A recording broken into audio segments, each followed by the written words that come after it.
Hey, it's Dr. J.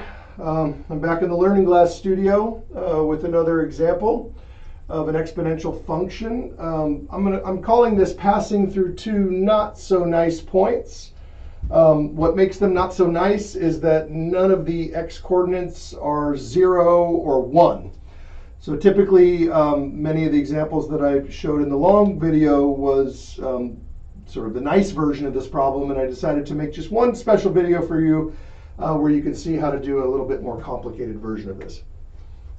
As I do with many functions in this course, when the function is given in function notation, the very first thing I do is rewrite it using the classic y and x form. It's just a little easier for the presentation to not have it written in function form. I'll try not to forget at the end to go back and use the function form. So I've got a pair of x's and y's. So I've got x1, y1, x2, and y2. And that'll get us started. So we're going to make two equations. We're going to make equation 1. So equation number 1, we will use x1 and y1. So I'm going to write this as 36 equals ca to the negative 2. And then equation number 2, I'm going to use the second point, x2, y2. So I'm going to have 4 27ths equals ca cubed. All right. And now what I'm going to do is I'm going to pick whichever one looks easier to isolate. I typically isolate the c value. I don't like negative exponents. I don't have nothing personal against them, but they'll sometimes be confused with a negative number. Remember that a negative exponent is not actually a negative number. It's a notation for the reciprocal. So the negative power just means 1 over a squared. All right. There's an invisible 1 here in front of the c that I'm not writing. I would note that if the c wasn't here, then I would put the 1. But because there's a constant c, I'm just going to leave it as c. All right, so pick one of these that you think looks easier to solve. Remember, your goal is to get c by itself. Clearly, I hope everybody agrees that this one is much easier to solve because you're just trying to get c by itself. So I will multiply both sides by a squared, a squared. No, that's terrible. That's terrible. I could do better than that, Dr. Jordan. There we go. A squared, that's going to cancel. And so I'm going to have c is equal to 36a squared.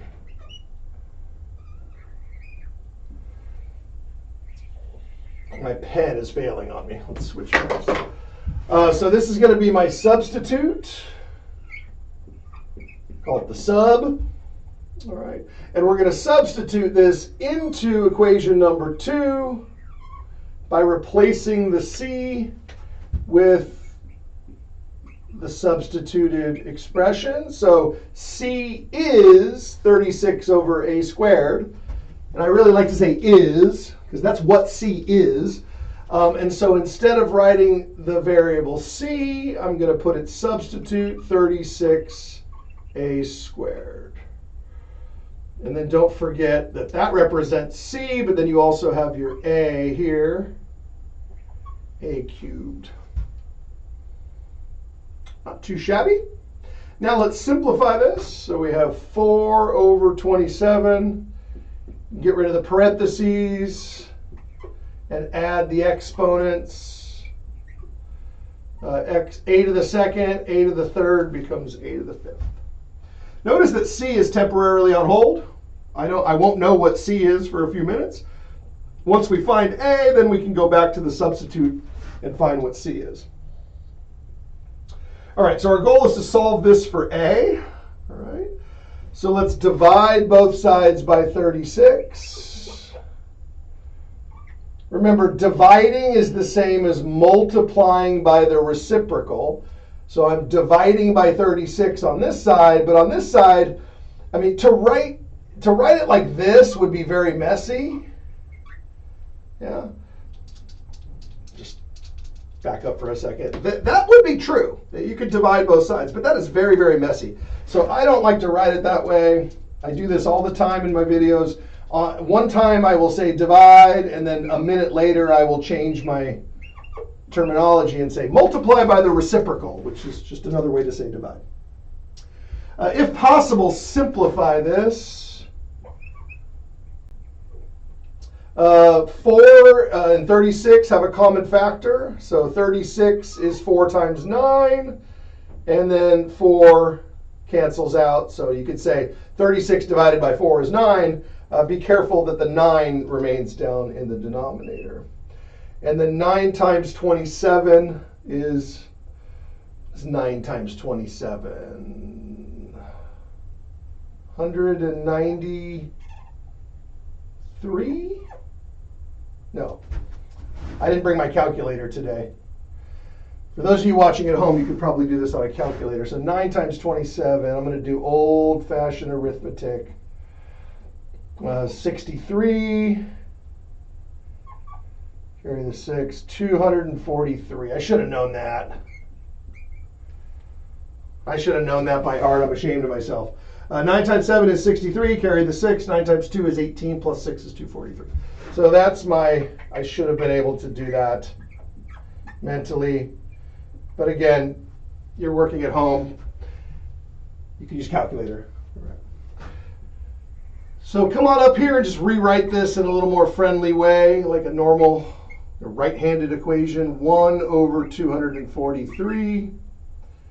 And now I want to find the 5th root.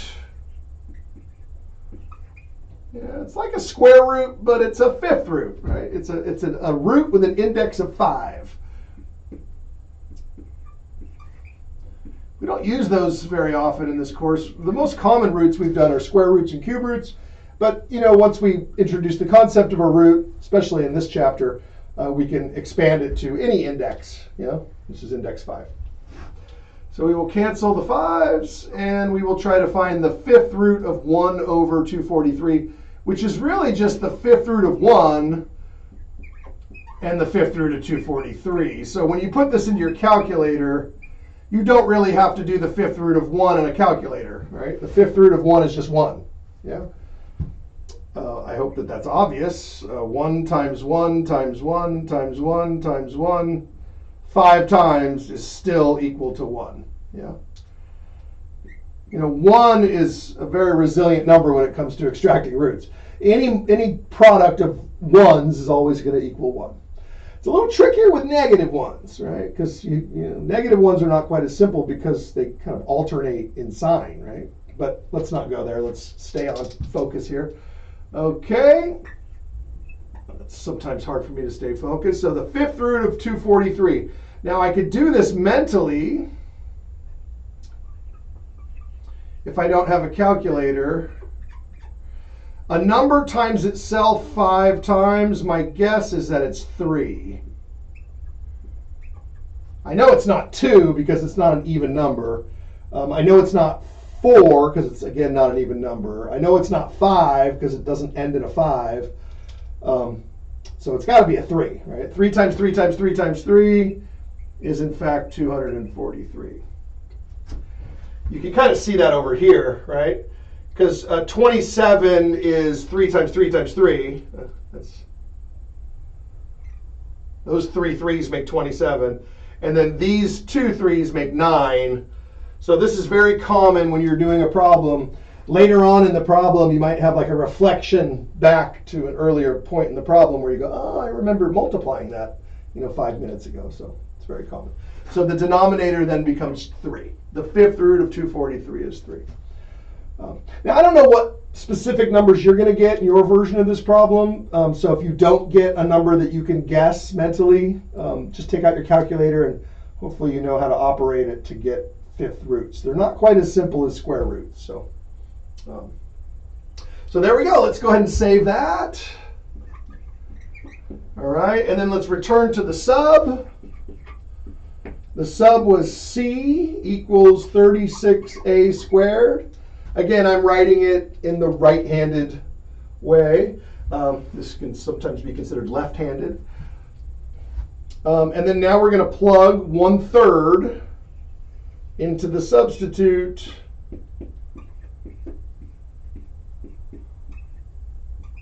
So there's our A, 1/3. 1/3 squared is 1/9. So this is 36/9. So that is 4. And there we go. Now don't just stop here. This is the ingredients for the answer. Yeah, I found my C and I found my A.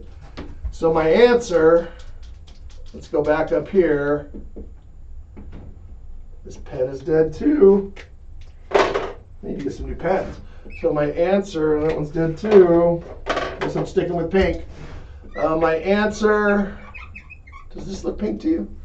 I'm not sure how the color is coming out. I'm still working on the bugs here. So I've got C. So my f of x, my function name, I don't want to forget that. C is 4. And then remember, there's either a dot or a parenthesis.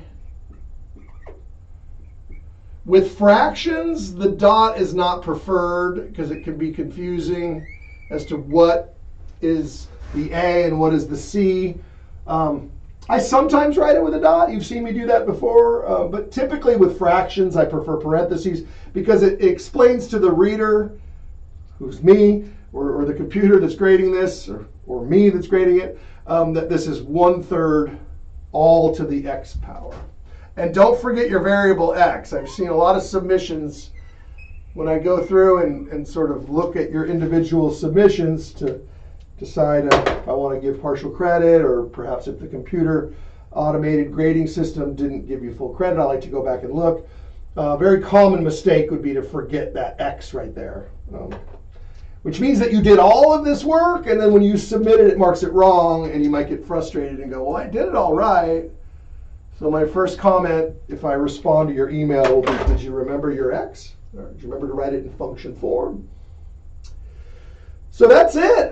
Even though I'm calling this, not so nice, it actually turned out pretty nice. So I hope you enjoyed that, and I hope it helps you finish the homework for exponential functions. I'll see you next time with logarithmic functions, but until then, this is Dr. Jordan, and I'll see you on the internet.